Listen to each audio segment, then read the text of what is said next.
Est-ce que tu peux dire bonjour à celui qui est à côté de toi, de ma part?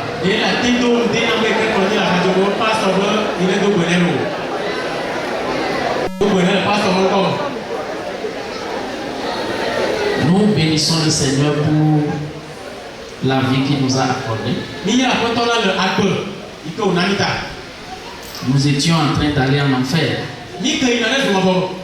Mais il lui a plu de nous faire détourner de la voie de l'enfer pour nous amener au ciel.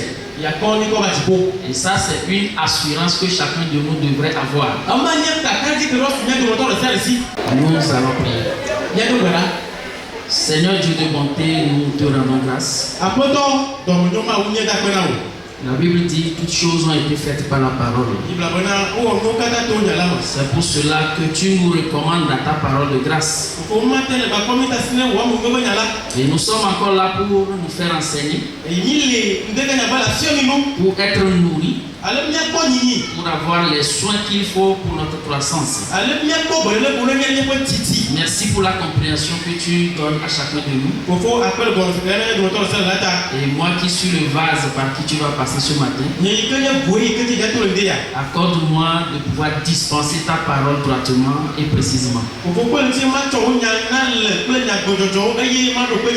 Béni sois-tu parce que à la fin la gloire te revient toujours. Au nom de Jésus nous avons prié. Amen. Amen. Bien-aimés dans le Seigneur, ce matin, le Seigneur a mis dans mon cœur de partager un enseignement avec vous. Les voies de Dieu. Et nous allons lire notre premier verset. Dans 1 Pierre 1 verset 9. 1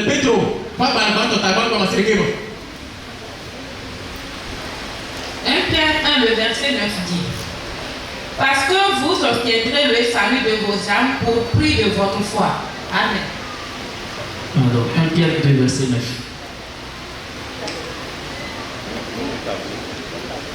1 Pierre 1, le verset 9.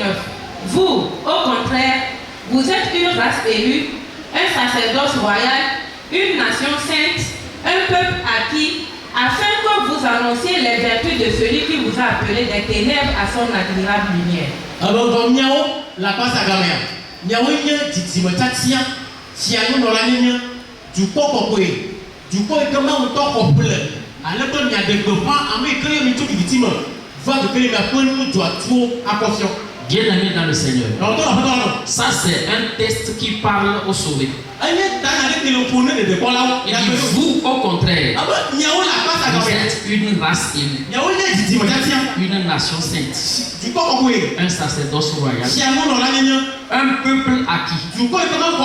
Je voudrais m'appesantir sur la terminologie peuple. Un grand frère nous a dit, quand tu étudies la Bible, si tu rencontres un mot qui est nouveau, la meilleure des choses à faire, c'est de te rappeler du principe de la première mention. Ce mot peuple est-il écrit dans la Bible, dans l'Ancien Testament? Si oui, quel était le sens que Dieu a donné à ce mot? La Bible dit que nous sommes un peuple acquis. La première fois que le mot peuple va sortir dans la Bible, c'était au temps de Nimrod, tour de Babel. Dans Genèse chapitre 11, dans le verset 6, la Bible nous dit,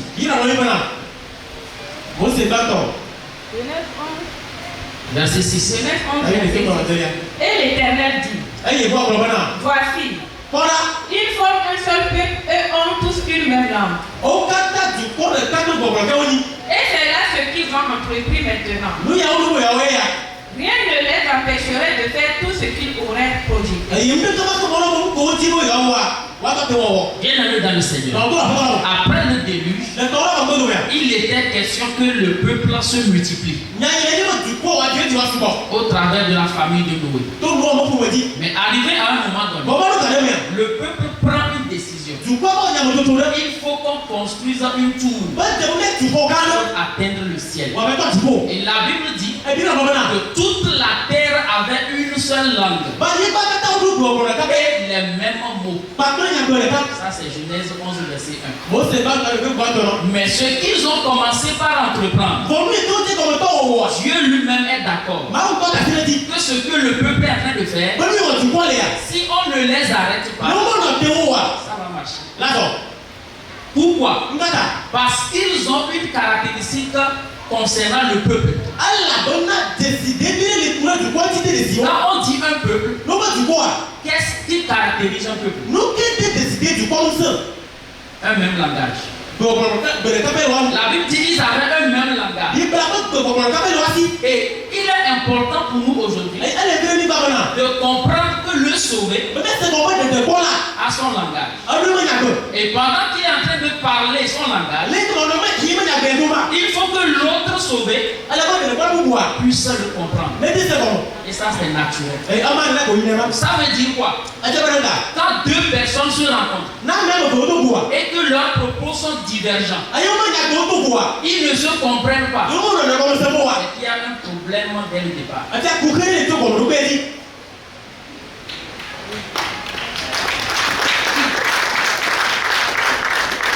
Un seul peuple, un même langage. Deuxième caractéristique, ils ont un même objectif. La Bible dit ce qu'ils ont projeté, ils vont le réaliser. Si le peuple de Dieu se projette à faire quelque chose, il faut que tous les sauvés se lèvent pour pouvoir le faire. Ça c'est une grande force. Dieu même dit, descendons, confondons leur langage.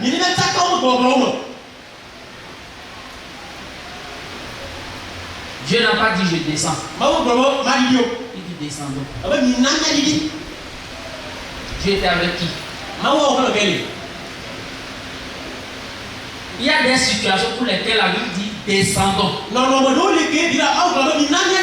Rappelez-vous dans le jardin. Dieu dit empêchons-les qu'ils n'avancent leurs mains, qu'ils ne touchent du fruit et qu'ils en mangent. Ça veut dire que c'est sérieux. Donc, la seule personne qui pouvait les empêcher d'atteindre leur objectif, c'était Dieu. Sinon, leur procédure devait marcher. Même langue, même projet. C'est en cela qu'on peut comprendre les propos de Paul. Dans l'église, c'est bien fait. Il peut y avoir des soucis, ou bien des propos, ou bien des pensées diverses. Mais quelle est la recommandation de Paul pour l'église? 1 Corinthiens 1, verset 20. 1 Corinthiens 1, le verset 20. Où est le sage? Où est le scribe? Où est le disputeur de ce siècle? Dieu n'a-t-il pas convaincu de folie la sagesse du monde? Est-ce que tu es en train de lire le verset? 1 Corinthiens 1, verset 10. 1 Corinthiens 1, verset 10. Je vous exhorte, frères, par le nom de notre Seigneur Jésus-Christ, a tenu tous un même langage et à ne point avoir de division parmi vous, mais à être parfaitement unis dans un même esprit et dans un même sentiment. Bien-aimés dans le Seigneur, dans ce verset, on voit le mot même 3 fois.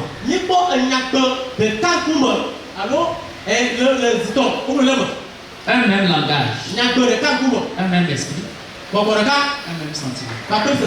Paul nous recommande d'avoir un même langage. Mais est-ce que c'est facile pour deux personnes qui viennent de différentes contrées être d'accord sur une même chose.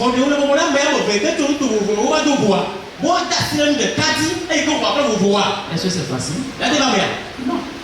Si Paul dit ça, c'est parce qu'il y a eu des soucis dans l'église des Corinthes.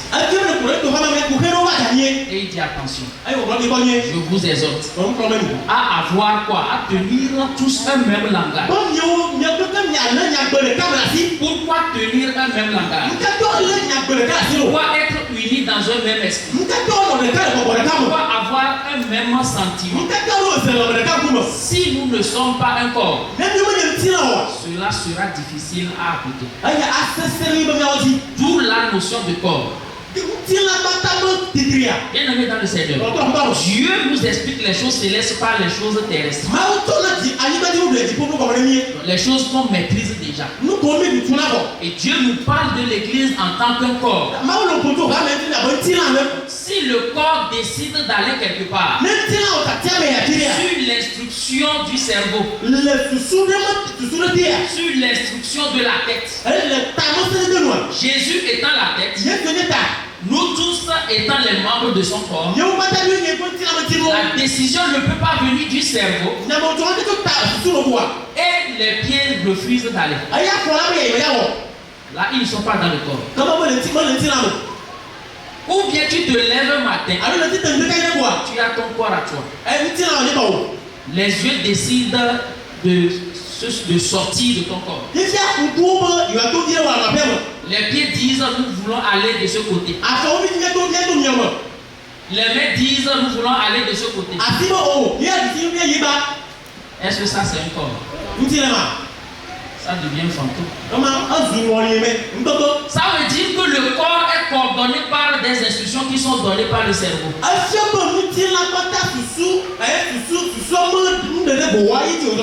Et c'est le cerveau qui est en relation avec tous les membres du corps. Quand le cerveau dit pied, marche, le pied a appelé à faire quoi? À marcher. Si le cerveau dit que la main fasse ceci, la main a appelé à faire quoi? À faire cela.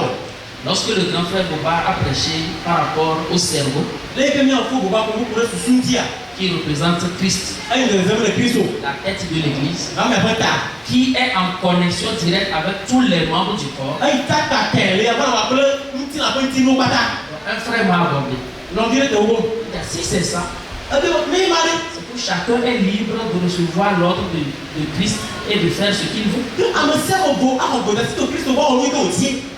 Est-ce que le frère a compris? Non. Puisque le cerveau, qui est Christ, c'est lui-même qui a écrit la Bible. Et c'est lui qui demande que tout se fasse avec ordre et bienséance dans la maison.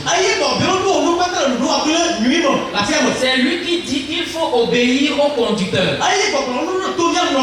Il est le chef, oui. Il a établi des conducteurs. Quand l'instruction vient, tout le corps doit marcher. S'il y a un membre qui ne marche pas, il y a un problème. La Bible dit, vous êtes le corps de Christ. Et vous êtes ses membres, chacun pour sa part. Vous êtes le corps de Christ. Et vous êtes ses membres, chacun pour sa part. Tu es sûr vraiment que tu fais partie du corps de Christ. Tu es rassuré que tu es vraiment un membre du corps de Christ. Cela va se sentir dans la façon dont tu marches dans la maison.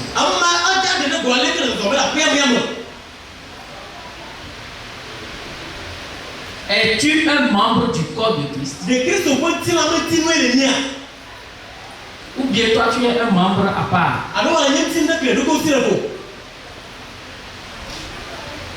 Quand on prend un corps, c'est un ensemble de membres.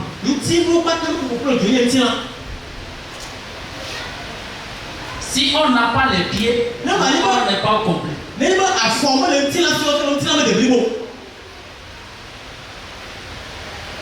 Oh, le corps de Christ, c'est un corps entier.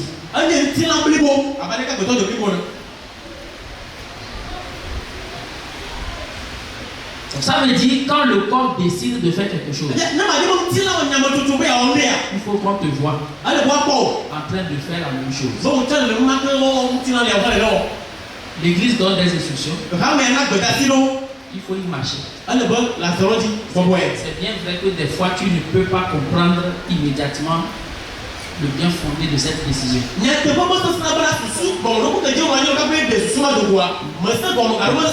Mais Dieu nous appelle à marcher d'un même pas. Ce qui est sûr, tu ne comprendras pas tout avant qu'on ne parte. Le peu que le Seigneur te permet de comprendre, marche selon cette instruction. Le corps. Est-ce que tu fais partie du corps? Le corps ne peut pas décider de faire quelque chose. Le corps ne peut pas décider de se rassembler et qu'on ne te voit pas. Pourquoi? Parce que Dieu dit dans Matthieu 18, verset 20, là où 2 ou 3 sont assemblés en mon nom, je suis au milieu d'eux. C'est un verset qui paraît banal. Donc, tu penses que tu as compris le verset. Alors que quand on scrute le verset, il faut mettre la différence entre l'assemblage et le rassemblement. Rassembler, c'est pas assembler. Comme on est ici, nous sommes rassemblés. Ce que Matthieu 18, verset 20 dit, là où 2 ou 3 sont assemblés en mon nom, c'est différent du fait qu'on se retrouve comme ceci. Ça là, c'est un rassemblement. C'est comme on prend un véhicule. Il y a le conceptionneur du véhicule. Il y a celui qui conçoit, le fabricant. Il y a le fabricant du véhicule qui a le modèle qui veut fabriquer. Il détient la conception de ce véhicule. Avant qu'on ait le véhicule, il faut des pièces qui soient rassemblées. Il cherche les pneus. Il cherche la carrosserie et tous les éléments qu'il faut. Il les rassemble. C'est un rassemblement. Au moment où tu as le véhicule déjà prêt, c'est que ça a été déjà assemblé. Il faut que l'homme quitte l'étape du rassemblement pour arriver à l'étape de l'assemblement.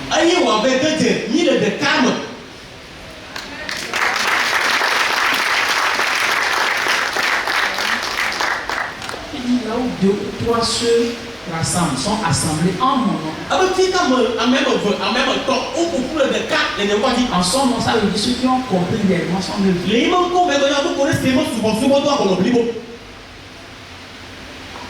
Ce n'est pas le rassemblement. Le rassemblement est important pour qu'on puisse entrer dans l'assemblée.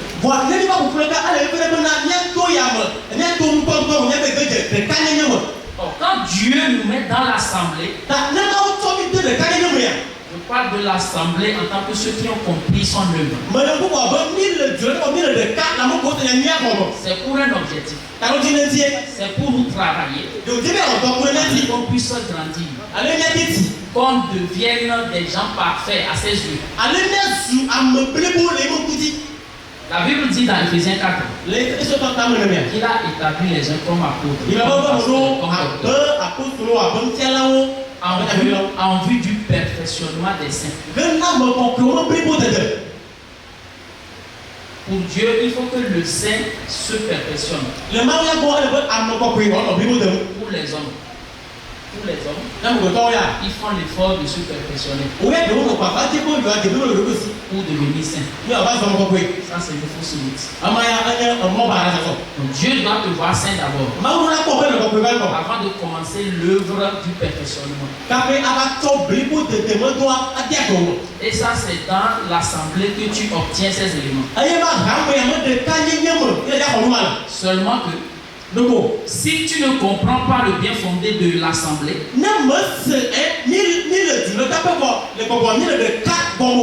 c'est que tu n'as pas compris ce verset. Éphésiens 5, verset 23. Il dit, car le mari est le chef de la femme, comme Christ est le chef de l'église, qui est son corps et dont il est le sauveur. Or, Christ étant le chef de l'église, il doit prendre soin de son église.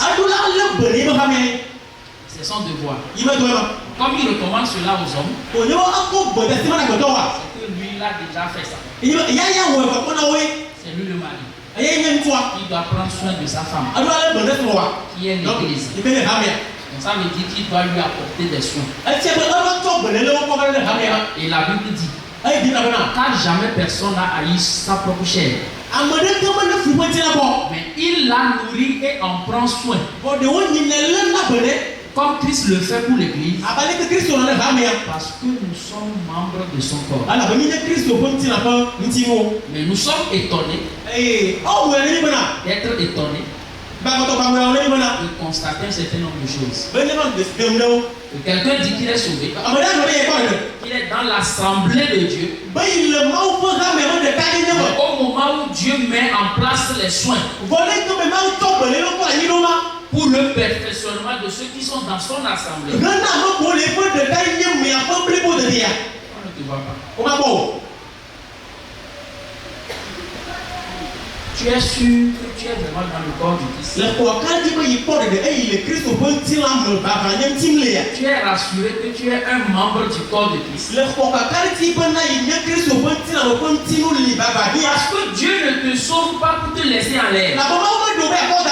Il a un objectif. Il te sauve. Ça veut dire dans ton cœur, il n'y a plus de péché. Mais est-ce que tu es pur à l'extérieur?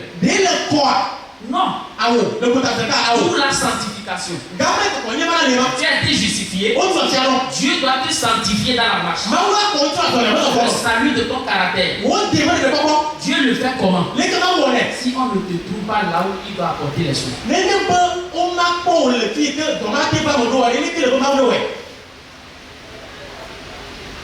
Parce qu'on risque de rentrer dans la religion. Dimanche. C'est parti pour dimanche.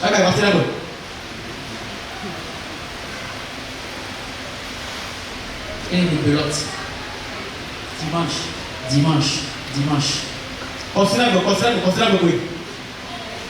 Est-ce qu'il n'y a pas les soins qui sont donnés dans la semaine? Parce que si tu ne te retrouves pas dans ces soins qui sont donnés, je ne sais pas comment tu vas faire pour que tu sois parfait le jour où le Seigneur reviendra.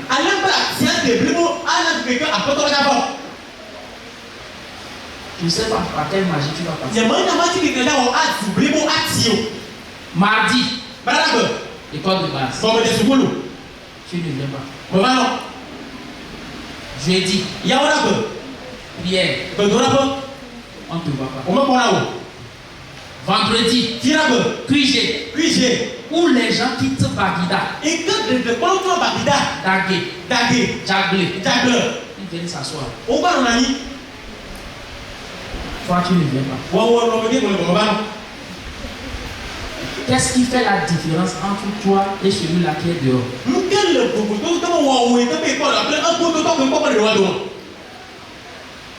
Lisez Esther 2, verset 9. Esther 2, verset 9.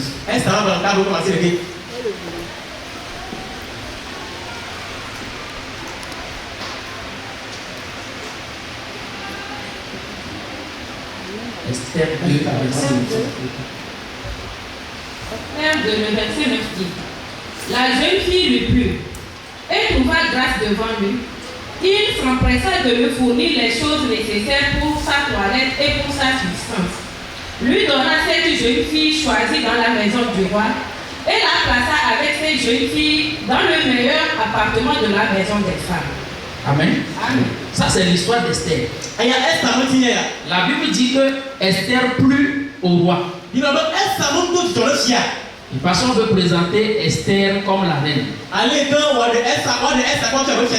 dit elle plut au roi et trouva grâce à ses yeux. Ça, c'est la première étape. Ça a été qu'elle est sauvée. Hello. Maintenant, il faut qu'elle soit présentée devant le roi. À notre glorification, on sera présenté au Père. Mais avant cela, il faut que tu aies les soins. La Bible dit on lui fournit les soins pour ses toilettes et pour sa subsistance. Ce qui est clair. Si tu es sauvé, Dieu va pouvoir les soins là pour ta subsistance jusqu'à ce que tu sois prêt pour être présenté devant le roi. Or, ce n'est pas seulement pour la subsistance, mais pour tes toilettes. Mais si toi tu t'attaches seulement à la subsistance, pourquoi tu ne viens pas à l'assemblée? C'est à cause du travail. C'est à cause de ci. Ça, tu cherches la subsistance. Celui qui pourvoit la subsistance, il ne pourvoit pas que la subsistance. Il y a aussi les soins pour ta toilette. Donc là où on est, tu as encore les péchés dans les membres. Et Dieu doit travailler sur ces péchés-là. Il te faut des soins pour laver ces péchés-là. Ces soins-là, ce sont les paroles qui sont données dans les programmes de la semaine. Toi, tu ne viens pas. Tu seras plus pour être présenté au Père quand et comment.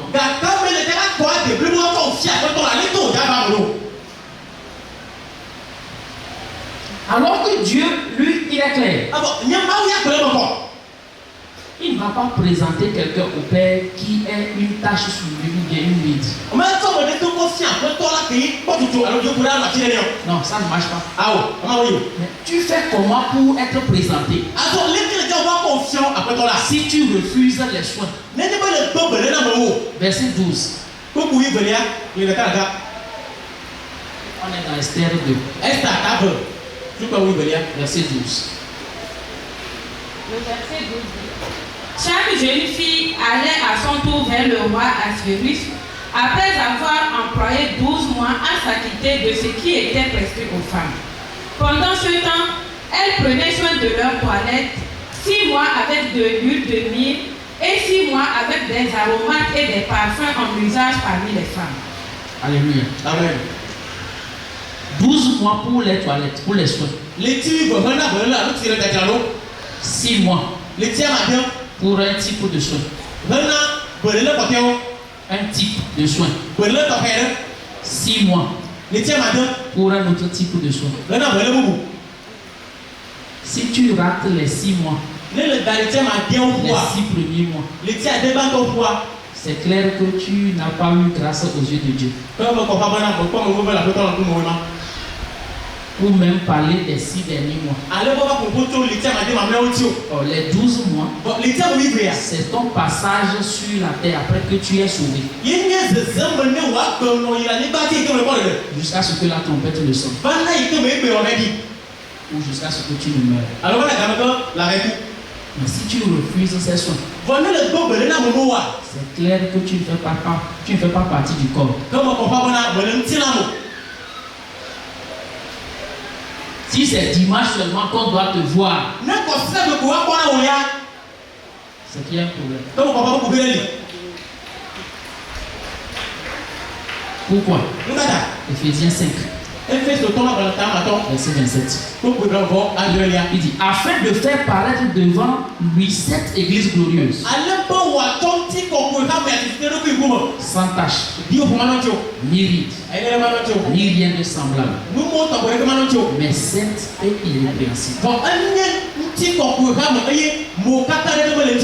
L'église qui sera présentée,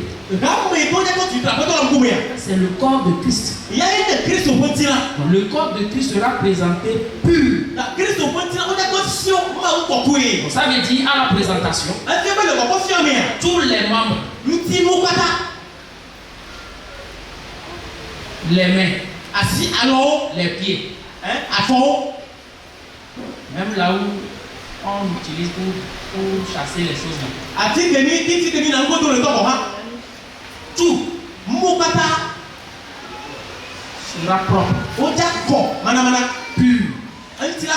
La Bible dit lorsqu'il paraîtra, il faut qu'on soit semblable à lui. Jésus paraît. Et toi tu es différent de lui. On trouve une tache. On trouve des rides. Zéro salut. Tu ne parles pas. Présenté comme une église glorieuse, sans tache. C'est comme une pâte qu'on prépare. C'est comme une pâte qu'on prépare, qu'on veut présenter. La Bible dit soyez une pâte nouvelle. Soyez sans levain. Une pâte nouvelle à présenter. Sans levain. Sans péché. Si Dieu peut trouver un grain de péché, zéro salut. S'il peut trouver une tâche, zéro salut. Quand la Bible met tâche, il dit sans tâche, il dit ni ride. Est-ce que tâche et ride veulent dire la même chose?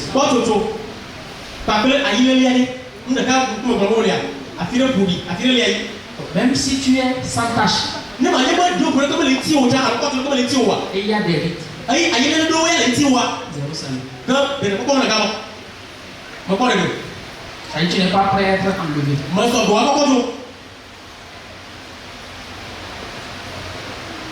Dieu veut avoir une pâte nouvelle. Or, pour avoir une pâte, il faut un blé. Il faut moudre le blé. Qu'on ait la farine. C'est pour cela quand tu vois dans le livre de Lévitique, il y a 5 types d'offrandes. Le livre de Lévitique parle des offrandes. Il y en a 5. Parle des 7 fêtes de l'Éternel. Or, tout cela doit être expliqué pour que tu comprennes que c'est en lien avec ton salut. Quand on prend les 5 types d'offrandes, il y a les offrandes, les holocaustes, il y a les offrandes de culpabilité, les offrandes d'action de grâce. Et quand on prend tous ces types d'offrandes, il y a un élément caractéristique qu'on peut voir: le sang. Les autres, les 4 types d'offrandes sont des animaux. Et tout cela a trait à Christ. Donc c'était l'ombre des choses à venir. C'est l'ombre de ce qui est en Christ. Maintenant, pour nous les sauver, on doit aussi imiter Christ au travers de ces sacrifices-là. Parce qu'il n'y a pas de vie de sauver sans sacrifice. C'est ça qu'on appelle adoration. Dieu te sauve pour que tu l'adores. Il n'y a pas d'adoration sans sacrifice. On va voir un type de sacrifice. Le sacrifice de farine et fleurs. Fleurs de farine. Fleur de farine. On lit Lévitique 2, verset 1 à 2. Lorsque quelqu'un fera à l'Éternel une offrande en don, son offrande sera de fleurs de farine. Il versera de l'huile dessus et il y ajoutera de l'encens. Il apportera au sacrificateur, fils d'Aaron. Le sacrificateur prendra une poignée de cette fleur de farine arrosée d'huile avec tout l'encens et il brûlera cela sur l'autel comme souvenir. C'est une offrande d'une agréable odeur à l'Éternel. Bon, c'est pas mal. Tolia, t'as vu, tu peux pas faire comme mais à mes à ça, nous devons aller voir là. Comment on va toi, on va me mettre à ça pour l'aide. Aïe, on va pour Amérique, à toi, tu dois donner un peu de aïe, on va toi, avant à l'envie, tu sais, non, là-bas, aïe, non, là, tu peux pas me c'est dit Amila, à 6 jours de cas, aïe, on va toi, jouer. Par contre, tu dois donner là, t'attends le, on s'en que la diva là, le courant dit, je vois ça si, vous voyez le roi, vous me l'avez. Amen. Amen. Donc Dieu veut qu'on lui offre notre corps comme sacrifice. Ce sacrifice-là qui doit être agréable à Dieu. D'une bonne odeur. Et il dit lorsque quelqu'un fera à l'Éternel une offrande en don, son offrande sera de fleurs de farine. Donc c'est un des 5 types d'offrandes. Fleur de farine. Pour avoir la farine, on a besoin de quoi? Hello. Pour avoir la farine, on a besoin de quoi? Le blé. Le maïs. On prend l'exemple de maïs ici. Pour avoir la farine, ça doit passer par quoi? Par quoi? Un coup cao. Amen. En tant que sauvé, c'est que la parole de Dieu qui est une semence a été implantée en nous.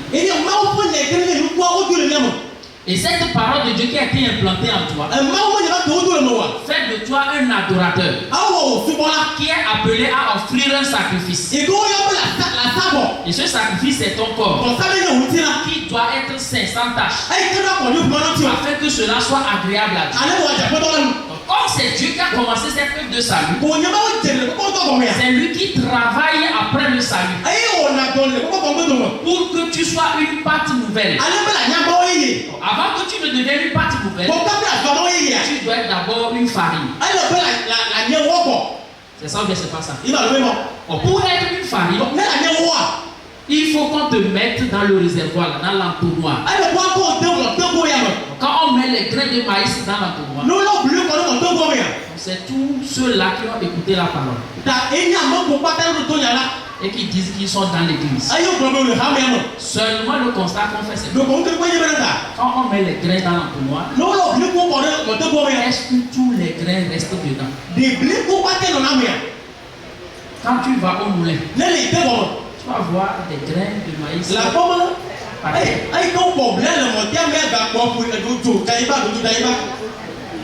Est-ce qu'ils sont dedans? Non. Bon, maintenant, ceux qui sont dans l'entonnoir, qu'est-ce qui va les empêcher de passer par les murs?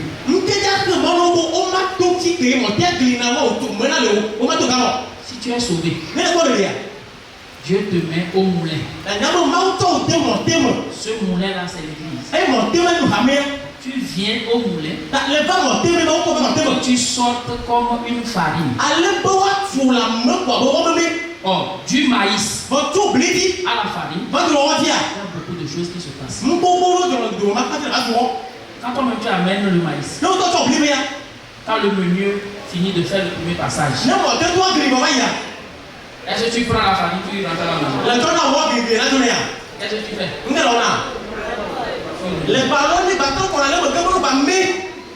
Et pendant qu'on est en train de moudre le maïs,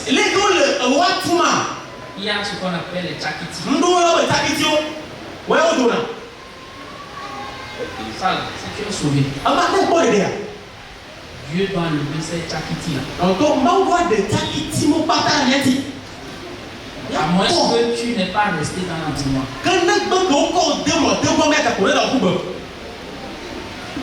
Si tu traverses des situations, rappelle-toi que tu es au moulin. Que Dieu est en train de faire le travail. Et ce n'est pas une fois. C'est pas deux fois. Tu remets. Après tu remets. Jusqu'à ce que tu aies une famille comment.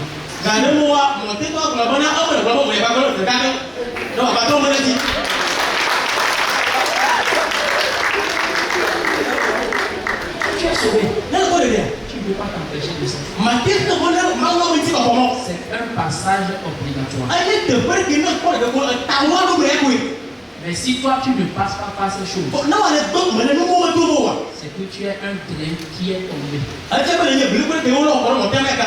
Et qui n'est pas passé par le processus de rupture. On peut être ici. Tu penses être sauvé. Tu penses être un membre du corps. Alors que rien n'a encore commencé.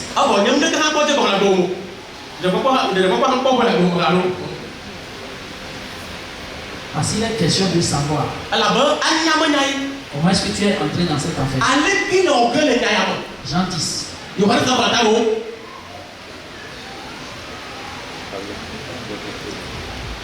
Jean 10, le verset 1. En vérité, je vous le dis, celui qui n'entre pas par la porte dans la bergerie, mais qui y monte par ailleurs, est un voleur et un brigand. Mais celui qui entre par la porte est le berger des brebis. Le portier lui ouvre et les brebis entendent sa voix. Ils appellent par leur nom les brebis qui lui appartiennent et il les conduit dehors. Lorsqu'il a fait sortir tous ses propres brebis, il marche devant elles et les brebis le suivent parce qu'elles connaissent sa voix. Elles ne suivront point un étranger, mais elles fuiront loin de lui parce qu'elles ne connaissent pas la voix des étrangers. Jésus leur dit cette parabole, mais ils ne comprirent pas de quoi il leur parlait. Jésus leur dit encore, en vérité, je vous le dis, je suis la porte des brebis. Tous ceux qui sont venus avant moi sont des voleurs et des brigands, mais les brebis ne les ont point écoutés. Je suis la porte. Si quelqu'un entre par moi, il sera sauvé. Il entrera et il sortira et il trouvera des pâturages.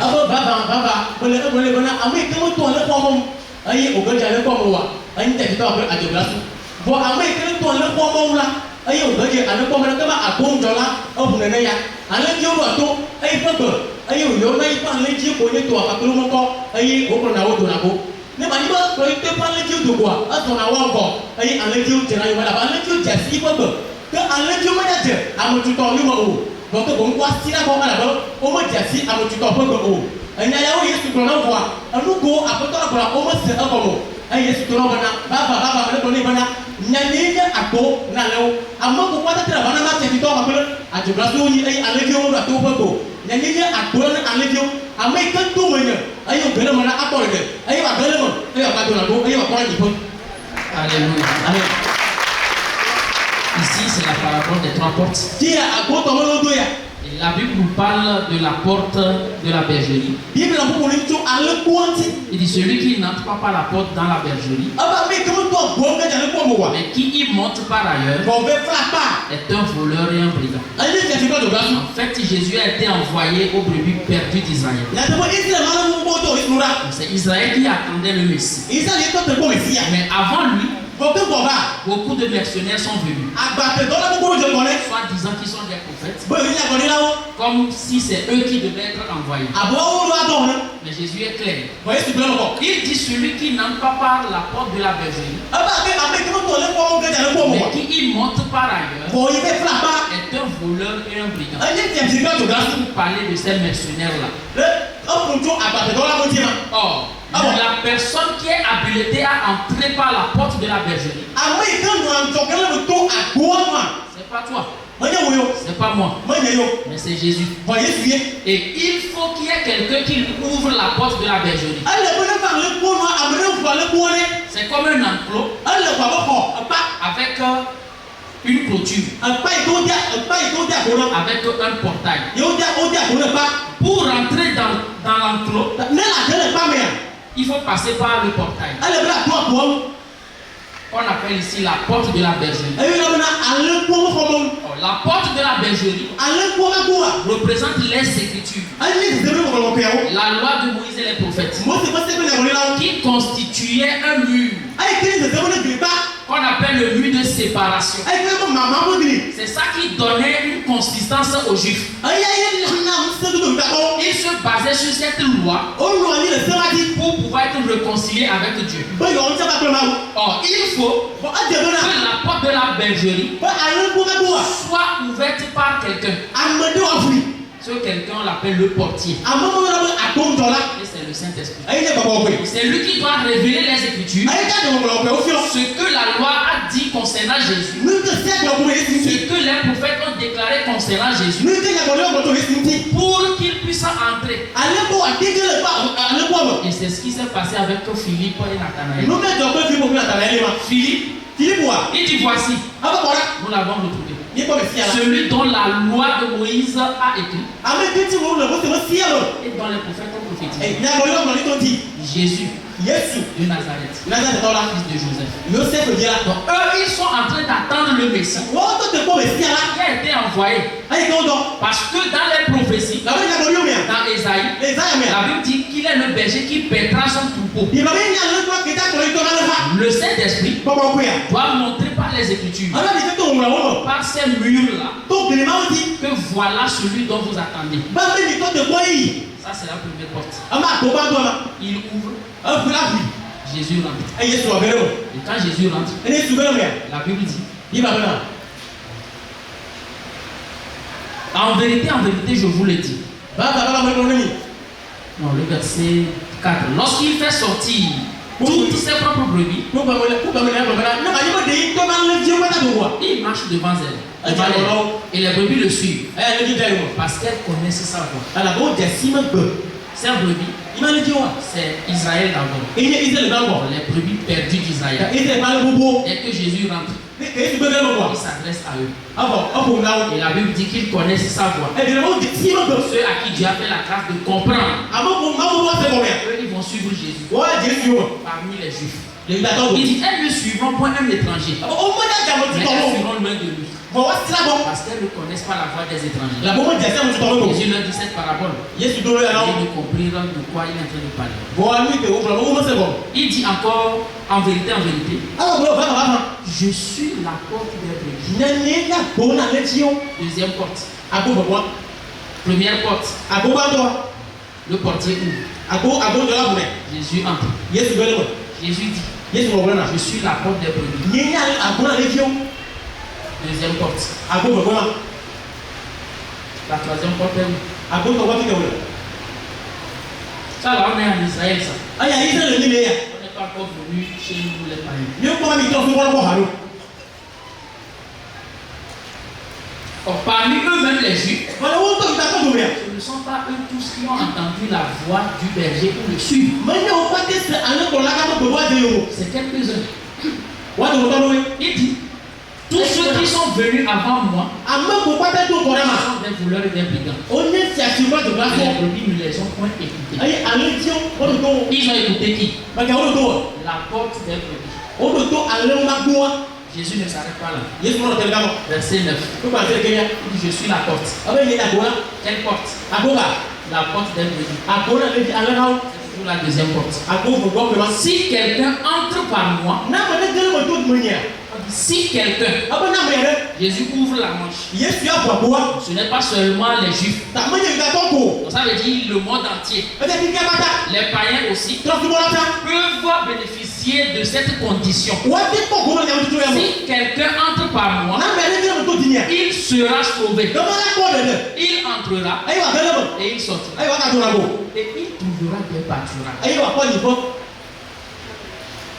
Toi, tu vois Jésus en tant que porte des brebis et que tu penses que tu as trouvé le Messie, c'est que tu es resté devant la porte. La porte qui t'introduit dans le royaume de Dieu.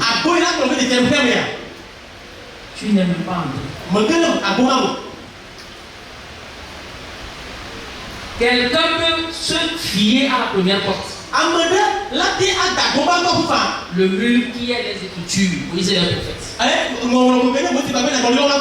Là où tu es ici, tu as déjà écouté Moïse et les prophètes.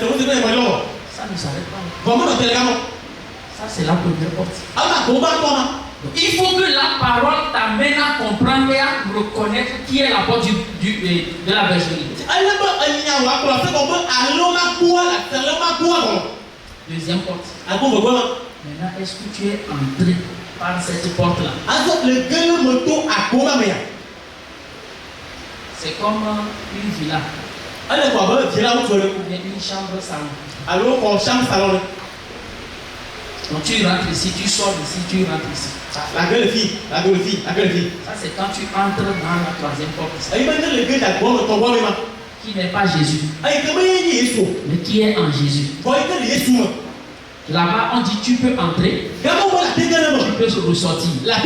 Quand on dit ressortir là-bas, est-ce que ça veut dire que tu as perdu ton salut? Ça c'est toujours en Jésus ça. Tu sors, tu entres, tu sors. Mais ça c'est en Jésus. On dit tu trouveras des pâturages. Ça veut dire quoi? Tu dois être alimenté. Si quelqu'un lui refuse d'être alimenté, il n'est pas rentré.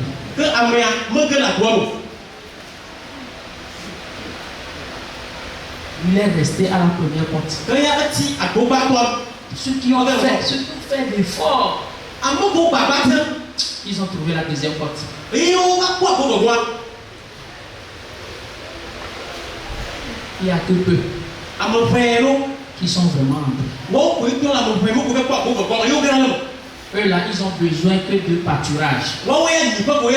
Parce que sans les pâturages là, ils savent qu'ils n'ont plus de vie. D'où les menus qui sont préparés dans l'assemblée. Si c'est dimanche seulement tu viens. Ça veut dire que pour les autres jours, tu dis que tu n'en as pas besoin. Mais tu dis que le Seigneur est ton berger. L'Éternel est mon berger. Je ne manquerai de rien. Il me fait reposer dans de verts pâturages. Est-ce que tu es sûr qu'il est vraiment ton berger? S'il est ton berger, c'est lui qui te fait reposer dans de verts pâturages. Mais si tu refuses d'être alimenté par ces pâturages, il n'est pas ton berger. Ça c'est pour le dimanche. Nous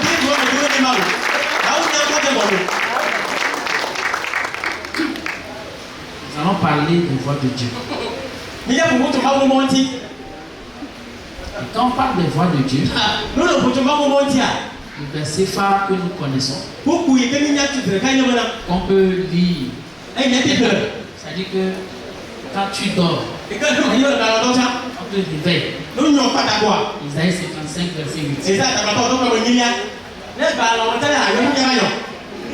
Est-ce que tu as besoin de réfléchir? Donc on lit. 1, 2 et 3. Car mes pensées ne sont pas vos pensées et vos voix ne sont pas mes voix, dit l'Éternel.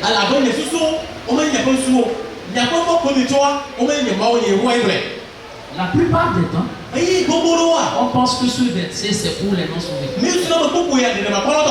Mais il est bien plus réel pour nous les sauvés. La suite du verset dit: autant les cieux sont au-dessus de la terre, autant mes voix sont au-dessus de vos voix. S'il arrive après le salut, que tu mènes des réflexions, que tu penses, Tu fais des projets. Et que tu dis que là où on est là. Ça là, c'est sûr. Que ça là, c'est la pensée de Dieu. Et tu prends une voix. Tu dis que c'est sûr. Que c'est une voie tracée par Dieu. C'est que tu as fait fausse route. À moins que les cieux et la terre sont collés. Tant que tu peux sortir, et tu peux lever la tête, voir les cieux, les voies de Dieu sont au-dessus de nos voies. Mais habituellement, on ne comprend pas ça. Parce que dès qu'on est sorti de la religion, et qu'on a connu qui est le seul vrai Dieu, et on est dans la maison, on devient des experts de la connaissance de Dieu. Que je connais Dieu. Je connais le seul vrai Dieu. Mais j'aimerais te dire, ça c'est une infime partie de la connaissance de Dieu. Que tu sois sauvé. Le grand lot, c'est dans la marche. C'est pourquoi Romains 11, verset 34, verset 33. Ô profondeur de la richesse, de la sagesse et de la science de Dieu, que ses jugements sont insondables et ses voies incompréhensibles. Car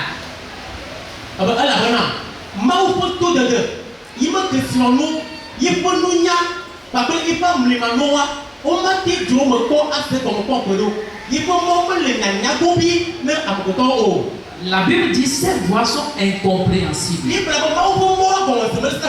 si on te prend à la dimension humaine et on te dépose à côté de Dieu, à sa dimension spirituelle, Dieu commence par faire des choses, à faire une œuvre.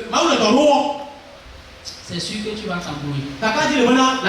Si tu cherches même à comprendre et que tu veux te troubler, il dit oh, profondeur de la richesse, de la sagesse et de la science de Dieu. Ces jugements sont insondables et ces voies incompréhensibles. Si un jour tu dis que les voies de Dieu là, tu les comprends, que normalement on doit plus te voir ici, que tu es déjà parti.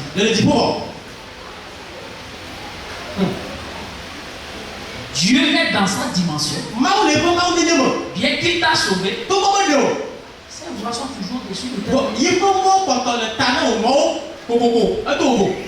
C'est comme on prend l'exemple de quelqu'un qui traverse la route. Tu es en train de traverser la route. Et un grand camion est en train d'arriver à toute vitesse. Et à côté de toi, tu vois une fourmi en train de traverser ici. Fourmi! Attention. Il y a un camion qui est en train d'arriver. Est-ce que la fourmi va comprendre ce que tu dis? Pourquoi? Parce que vous, toi et la fourmi, vous n'êtes pas de la même dimension. Quelle que soit la volonté que tu as de sauver la fourmi, la fourmi ne va pas comprendre ce que tu lui dis. De la même façon, Dieu, à sa dimension spirituelle, il veut sauver l'homme. Et il prend la décision. Ce que je vais faire avant même la fondation du monde. Si je ne m'en ai pas ça, l'homme ne peut pas comprendre. Il faut que je trouve une stratégie. Dieu, il prend la résolution de se rabaisser jusqu'à notre nature pour marcher avec nous, pour faire des œuvres avec nous. Il a marché parmi les hommes, côtoyé les hommes, et on l'appelait fils de l'homme. En tant que Goël, en tant que proche parent, pour leur expliquer ce que Dieu a fait avant la fondation du monde, dans sa dimension spirituelle. qui n'est pas facile à l'homme de comprendre. Il descend et il t'explique. Et s'il te fait grâce, tu comprends. Et là, tu peux dire que Dieu m'a réellement sauvé.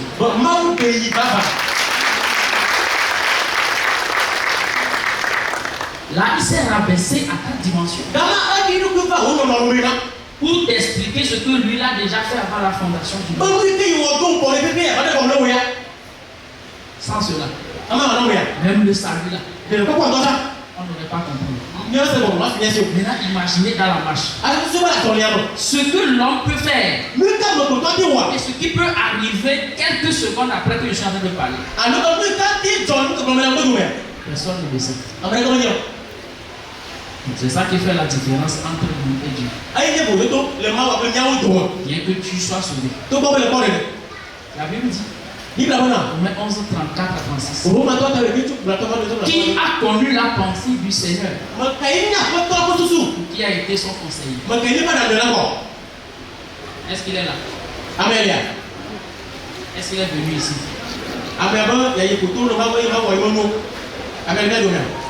Qui lui a donné le premier pour qu'il ait à recevoir en retour? Même pour le salut. Dieu n'était pas obligé. Est-ce que Dieu était obligé de te sauver? Ceux qui vont en enfer. Et toi qui es ici. Est-ce qu'il y a une différence en termes de la compréhension que Dieu doit donner à l'un ou à l'autre?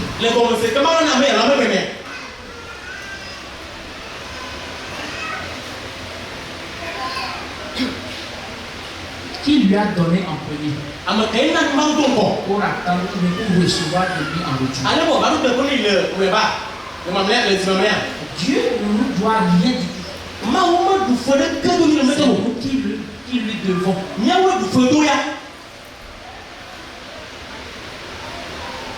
Sur la terre, personne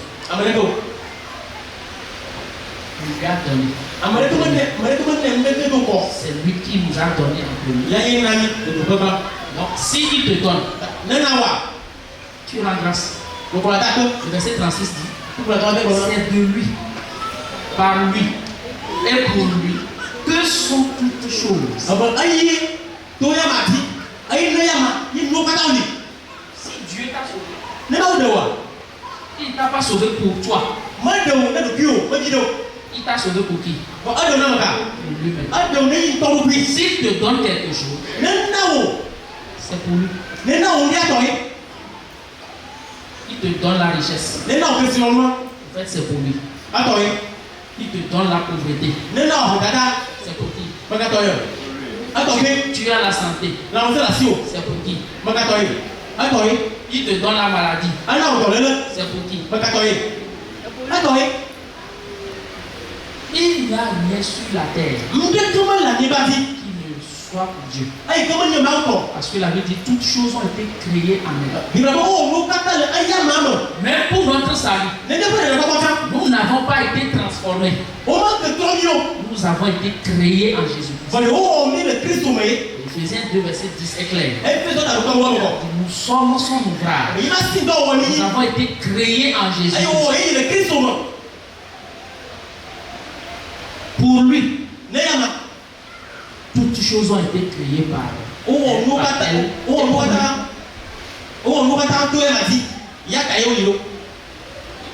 C'est en cela qu'on peut comprendre quand Paul dit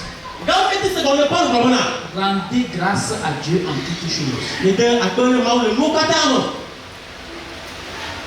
Parce que même si tu traverses des situations difficiles,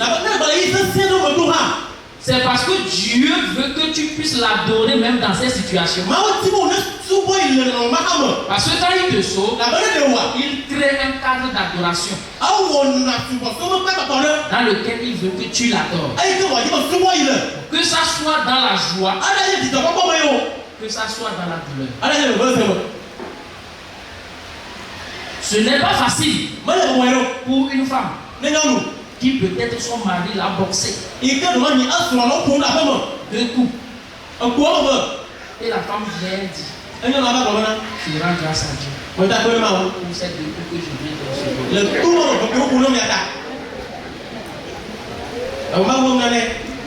Est-ce que c'est facile? Mais c'est à cela que Dieu nous appelle. Parce que tu dois comprendre que ça aussi c'est une forme d'adoration. Dieu veut que tu l'adores dans ce moment où tu es en train de souffrir.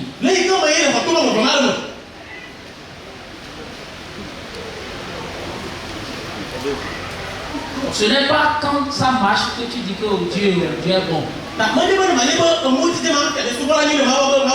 Et tu dis que mes frères, Dieu est bon. Là, c'est que les choses sont rentrées dans ta poche la semaine.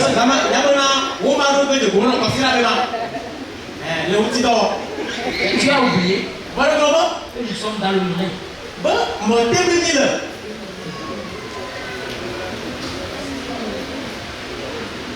Je crée un cadre d'adoration pour que, quelles que soient les situations dans lesquelles on passe, on puisse l'adorer dans ces situations. Bien qu'on ne comprenne pas ce que Dieu prépare pour nous. Mais Dieu nous permet quand même d'avoir des projets. En tant qu'homme, tu es appelé à avoir des projets. La Bible dit dans Proverbe 19, verset 21, il y a dans le cœur de l'homme beaucoup de projets, mais c'est le dessein de l'Éternel qui s'accomplit. Dans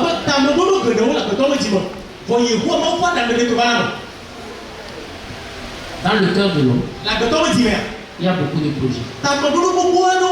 Il y a certains qui veulent se marier, ils veulent un boulot. D'autres veulent des enfants. D'autres font le projet d'aller faire l'évangélisation dans leur village. D'autres font le projet de pouvoir construire un grand palais pour les sauver.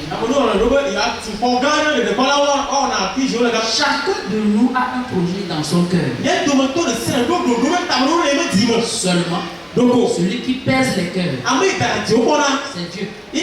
Il dit c'est son dessein qui s'accomplit. C'est pour cela que quand je suis face à certains versets, je suis un peu intrigué. Ésaïe 45, verset 9 à 11. Malheur à qui conteste avec son créateur. Vase parmi des vases de terre. L'argile dit-elle à celui qui la façonne, que fais-tu? Et ton œuvre, il n'a point de main. Malheur à qui dit à son père, pourquoi m'as-tu engendré? Et à sa mère, pourquoi m'as-tu enfanté? Bien aimé dans le Seigneur, qui peut contester avec son créateur? Les choses dans lesquelles tu passes, la Bible dit que toutes choses ont été créées en lui, pour lui et par lui. Donc quand toi tu traverses ces choses, tu contestes. Pourquoi c'est sur moi que ça va arriver? Donc tu veux que ça soit Kodjo? Chacun a son lot. Seulement quand tu traverses ces situations, on dit malheur à celui qui conteste avec son créateur. Et celui qui a créé la situation. Ce n'est pas toi. C'est qui? Il dit malheur à qui dit à son père, pourquoi m'as-tu engendré? Même charnellement, ce n'est pas facile. Tu vois une maman avec son enfant et tu dis, c'est quel enfant qui a fait comme ça? Est-ce que ça marche? Maintenant, ce que tu vois là, qui disent qu'ils sont sauvés, c'est des enfants de Dieu. C'est Dieu qui les a engendrés. Et tu vois ton frère. Tu dis pourquoi? C'est qui Dieu a encore engendré comme ça? Est-ce que ça marche?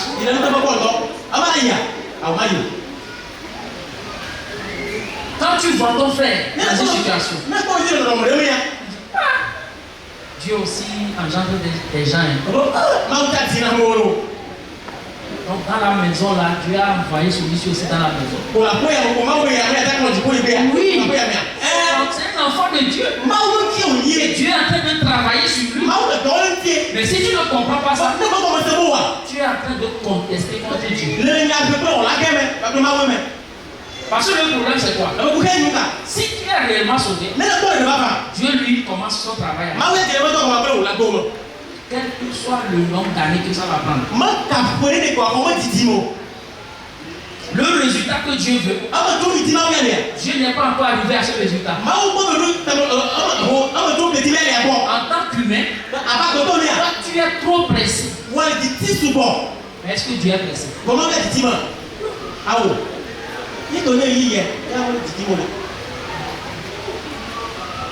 Il dit, ainsi parle l'Éternel, le Saint d'Israël et son Créateur. Veut-on me questionner sur l'avenir? Me donner des ordres sur mes enfants et sur l'œuvre de mes mains. Donc Dieu a pris le temps d'engendrer un enfant. Et toi tu veux questionner Dieu sur la vie de cet enfant. Dieu pose la question.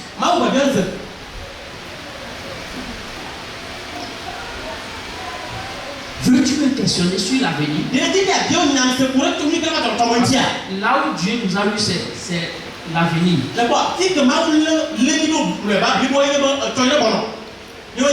Parce que ce qui va se passer demain, toi et moi, on ne sait pas.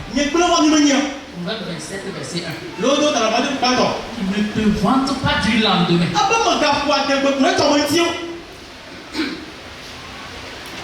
Parce que tu ne sais ce que jour enfantera. Ce que jour peut enfanter. Aujourd'hui on est dimanche. Donc le jour de demain est en grossesse, mais comment on peut le dire?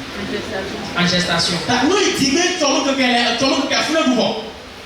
Ce qui va se passer demain, tu ne sais pas. Tu vois un frère aujourd'hui, il t'aborde. Là je parle à mes jeunes soeurs.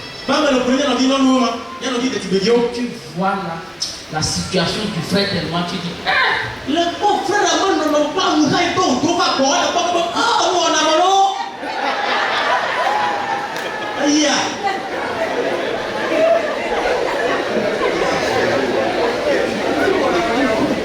ça c'est la situation actuelle que tu es en train de voir. Et il vient te parler. Tu dis, tu vas réfléchir. Ça fait 3 ans maintenant. Tu es en train de réfléchir.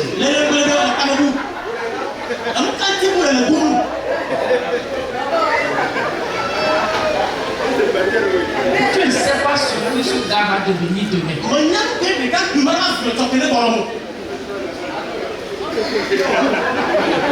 Nous sommes en train de parler des voix de Dieu.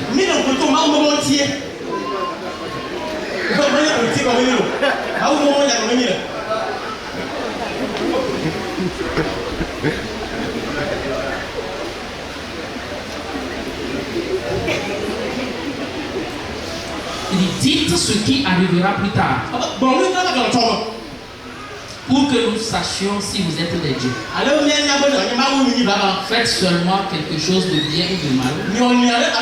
Pour que nous le voyions et le regardions ensemble. Et voici, vous n'êtes rien. Et votre œuvre est le néant. C'est une abomination que de se complaire en vous. Si tu ne peux pas dire ce qui arrivera demain, tais-toi. Ou alors prie. Quand tu es face à certaines situations. Parce que le frère qui est en train de passer par cette situation, toi tu peux même passer par cette situation doublement même plus que le frère là.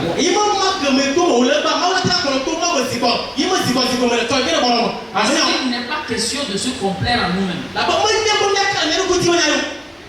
Dieu dit on n'est rien.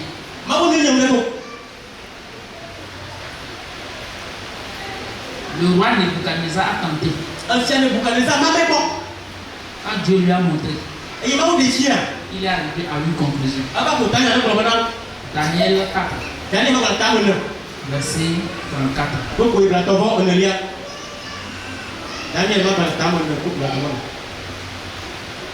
Daniel 4, le verset 34. Après le temps marqué, moi, Nebuchadnezzar, je levai les yeux vers le ciel et la raison me revint. J'ai béni le très haut. J'ai loué et glorifié celui qui vit éternellement. Celui dont la domination est une domination éternelle. Et dont le règne subsiste de génération en génération.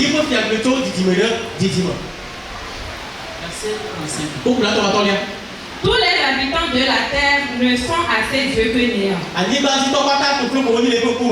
Il agit comme il lui plaît avec l'armée des cieux et avec les habitants de la terre. Et il n'y a personne qui résiste à sa main. Et qui lui dit: que fais-tu? Quand Dieu regarde la terre, les cieux, tout ce qui s'y trouve, il ne voit que néant.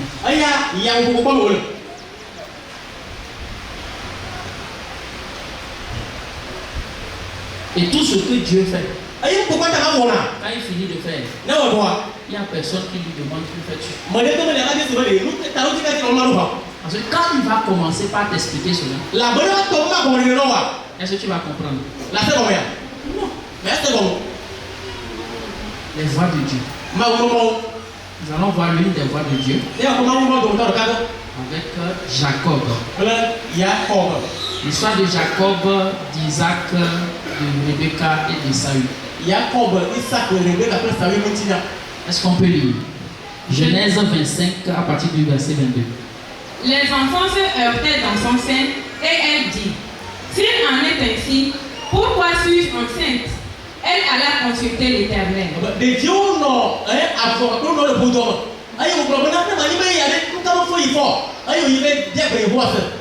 Nous connaissons très bien l'histoire.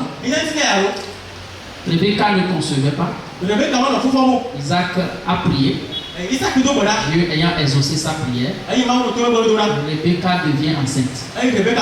Non, elle porte la grossesse de 2 personnes. La Bible même va plus loin en disant que c'est 2 nations qui sont dans son ventre. Tellement les enfants se heurtaient dans son sein. Elle dit: s'il en est ainsi, pourquoi suis-je enceinte? Elle alla consulter l'Éternel. Qu'est-ce que l'Éternel lui a dit? Genèse 25, verset 23. Et l'Éternel lui dit: 2 nations sont dans ton ventre, et 2 peuples se sépareront au sortir de tes entrailles. Un de ces peuples sera plus fort que l'autre, et le plus grand sera assujetti au plus petit. Cette phrase que Dieu a dite ici, c'est la vie de tout un peuple qui est engagé. Au travers de qui? Esaü, Jacob, Isaac lui-même, sa femme Rebecca. Il dit: le plus grand sera assujetti au plus petit. Bon, c'est qui le plus grand? C'est Esaü. Bon, en Israël, c'est l'aîné qui obtient la bénédiction. C'est pas le cadet, c'est pas le Benjamin. C'est l'aîné. S'il y a une bénédiction à transférer, c'est l'aîné qui prend. Mais qu'est-ce qui va arriver avec l'histoire de Jacob, d'Isaac, de Rebecca?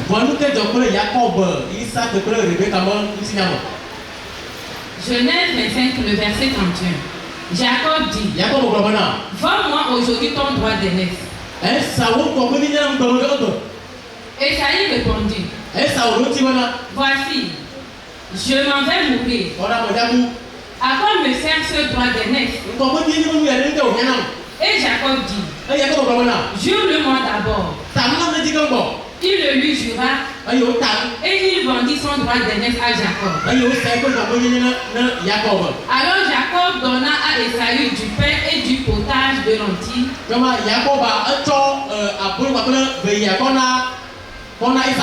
Il mangea et but, puis se leva et s'en alla. C'est ainsi qu'Esaü méprisa le droit d'aînesse. Comme c'est l'aîné qui doit obtenir la bénédiction, dans ce contexte humain, c'est naturel que ça soit Esaü. Mais avant que les jours de transfert de bénédiction n'arrivent, il y a un événement qui s'est passé. Sur la base de quoi? De ce que Dieu avait déjà prophétisé. L'aîné c'est Esaü. Le petit c'est Jacob. Mais comment est-ce que Dieu fait pour qu'il y ait une affaire de faim? Dis avec moi affaire de faim. La Bible dit que Esaü eut faim. Il demanda à qui? Jacob. Donne-moi quoi? De quoi manger? Il y a les lentilles, le potage de lentilles et du pain. Donc, à cause de la nourriture, qu'est-ce que Esaü va faire? Esaü va mépriser le droit d'aînesse. Il a été déshérité sur la base d'une nourriture.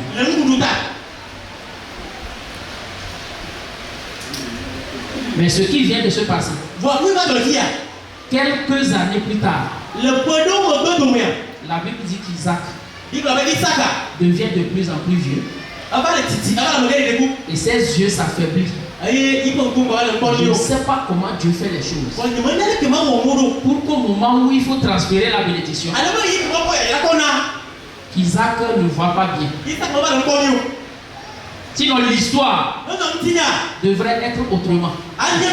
Si Isaac voyait correctement, la Bible dit ses yeux s'étaient affaiblis au point qu'il ne voyait plus. Il appela l'aîné et lui dit, mon fils. Il répondit, me voici. Isaac dit, vois donc, je suis vieux, je ne connais pas le jour de ma mort. Maintenant donc je te prie, prends tes armes, ton carquois et ton arc, va dans les champs et chasse-moi du gibier. Fais-moi un mets comme j'aime et apporte-le-moi à manger, afin que mon âme te bénisse avant que je meure. Donc Isaac aimait Esaü à cause de quoi? De la viande.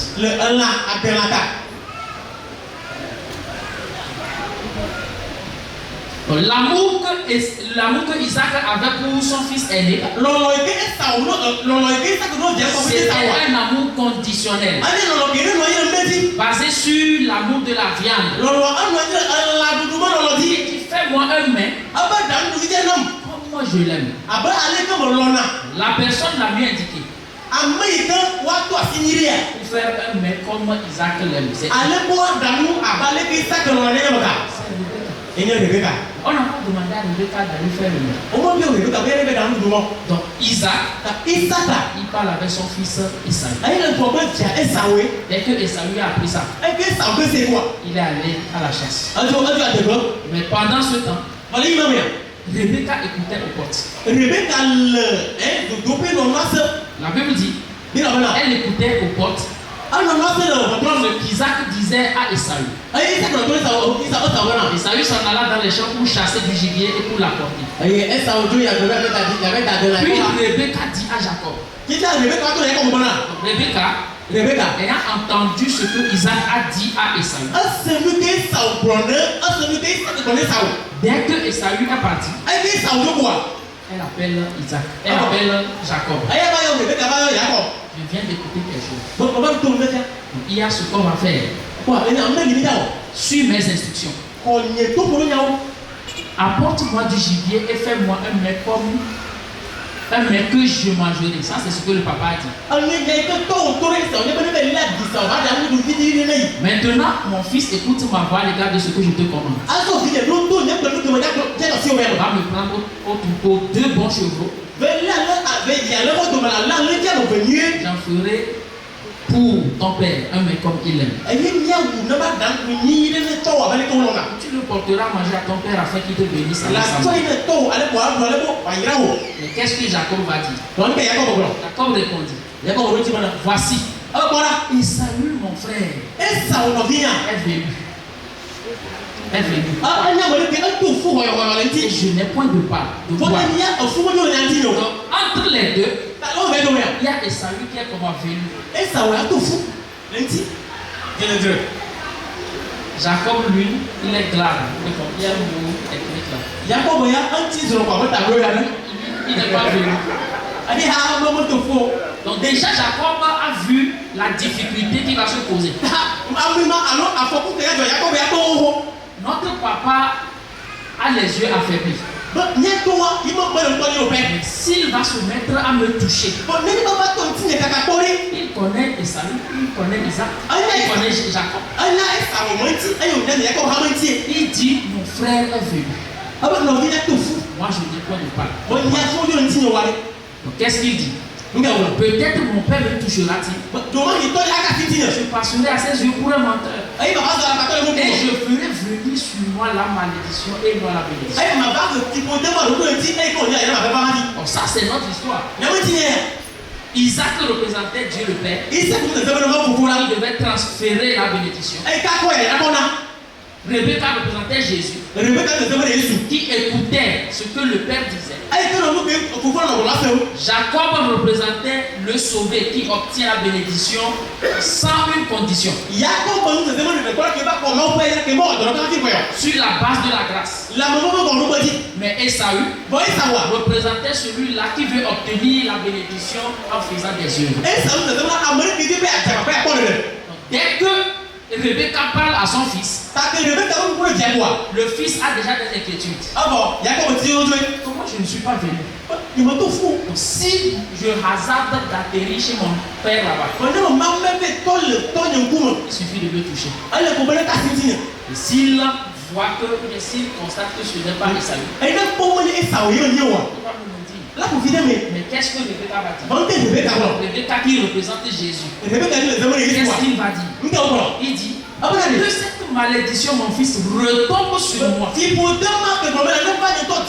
Écoute seulement ma voix. La fête du salut, c'est une affaire d'écoute. Il y a une voix qu'il faut écouter. Et dès que tu écoutes, le reste, Dieu s'en charge.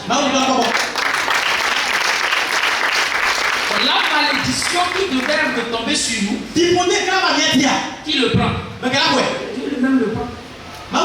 Il dit Jacob alla les prendre et les apporta à sa mère, qui fit un mets comme son père aimé. On a connu toute l'histoire. La suite de l'histoire, c'est que Jacob, ayant honoré ce que sa maman lui a dit, prend le mets. Dès qu'on tue l'agneau, on prend la peau de l'agneau pour le revêtir, pour représenter les poils que Esaü avait et que Jacob n'en a pas. Dès qu'il arrive chez son père, son père dit, oh, tu es déjà arrivé. Tu as déjà trouvé le gibier. Le mets est déjà prêt. Viens que je te bénisse. Mais il toucha l'enfant d'abord. Jacob parlait. Il entend la voix de Jacob. Mais quand il touche les poils. Il dit celui-ci c'est Esaü. Jacob parle. Jacob Pombo. C'est la voix de Jacob. Jacob Pombo. Il touche. Ça c'est Isaïe. Faut être oui. Prends la bénédiction. Est-ce que vous tiens Il donne la bénédiction. Aïe, pourquoi il a donné quoi? Le grand frère arrive. Faut faut qu'on contrôle à des biens. Dès qu'il arrive, Aïe, quoi?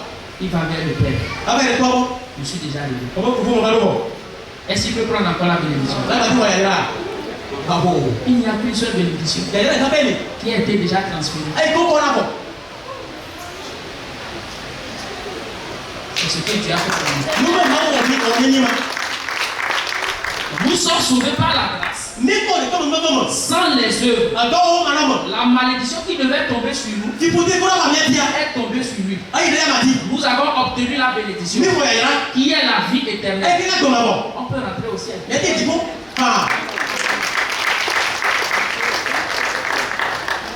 Mais quand on voit l'histoire, ce n'était pas possible que Jacob obtienne cette bénédiction.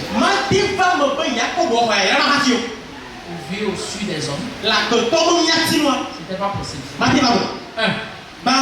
Il n'était pas l'aîné. Deux, est-ce qu'il était prédisposé même à avoir la bénédiction?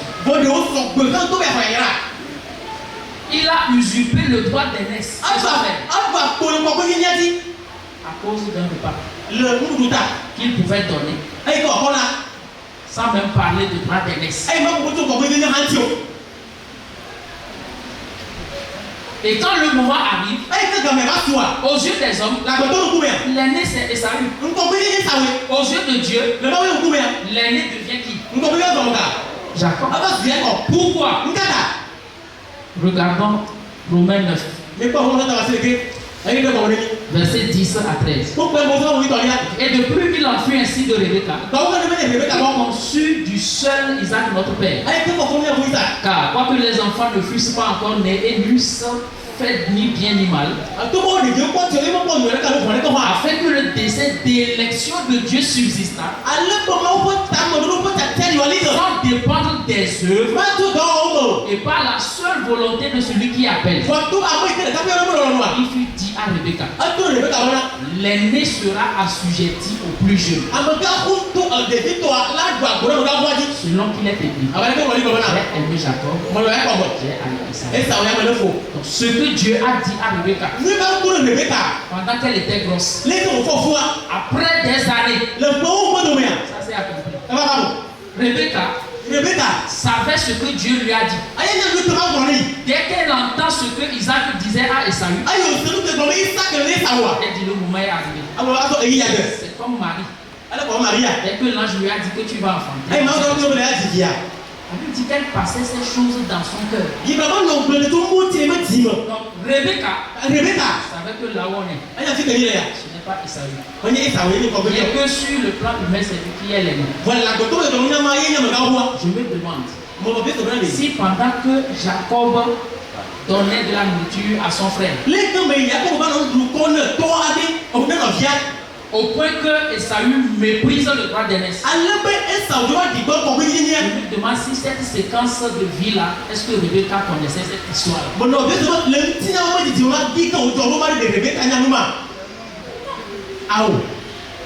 Mais Dieu fait ces choses sur la base de ce que lui a décidé d'avance. Seulement que quand tu traverses les situations là, tu ne sais pas ce qui va arriver. Dieu finit de faire. Et toi tu constates.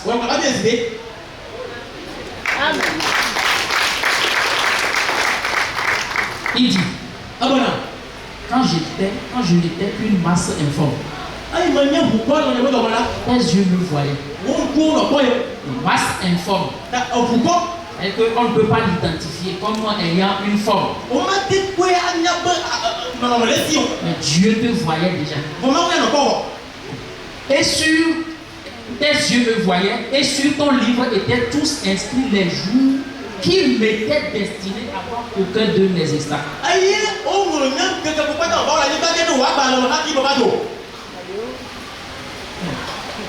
Donc, pendant que tu es en train de battre les paupières, c'était déjà écrit.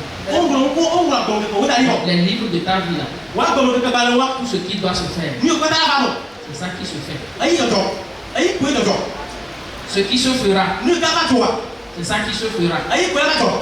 Quelle que soit ta bonne volonté de changer, c'est impossible.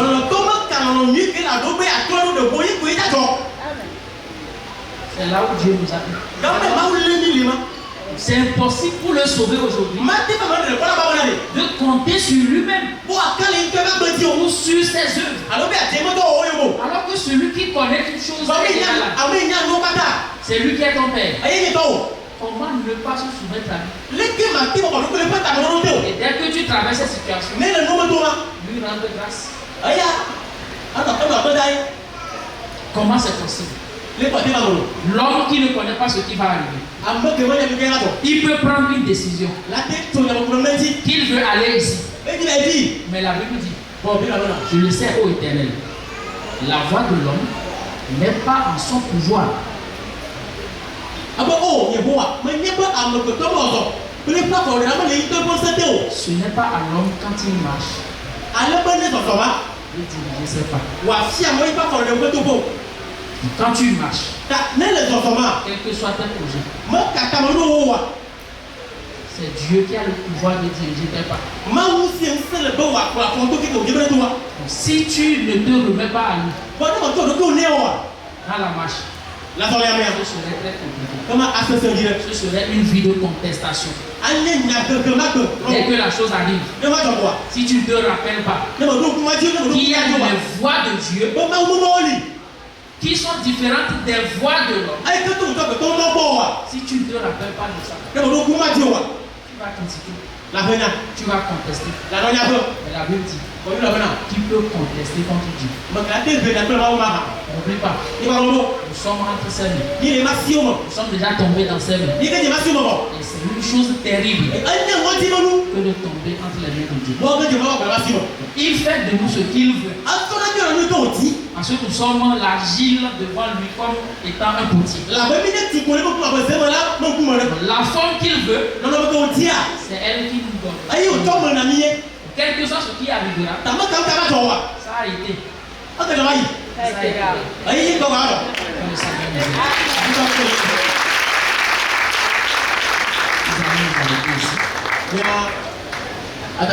Et si le Seigneur le permet, si on trouve encore le temps, on pourrait revenir. Amen. Seigneur, merci pour ta grâce. Merci pour la parole. Tes voix sont au-dessus de nos voix. La Bible dit que tes voix sont incompréhensibles. Permets-nous, Seigneur, dès que les situations arrivent, que nous puissions dire que oui, tu l'as déjà prévu. Et tu le fais seulement pour ta gloire. Afin que nous puissions te rendre grâce. Plutôt que de contester. Béni sois-tu pour la vie des enfants que tu as sauvés. Qui sont appelés à être nourris. Qui sont appelés à avoir les soins nécessaires pour notre croissance.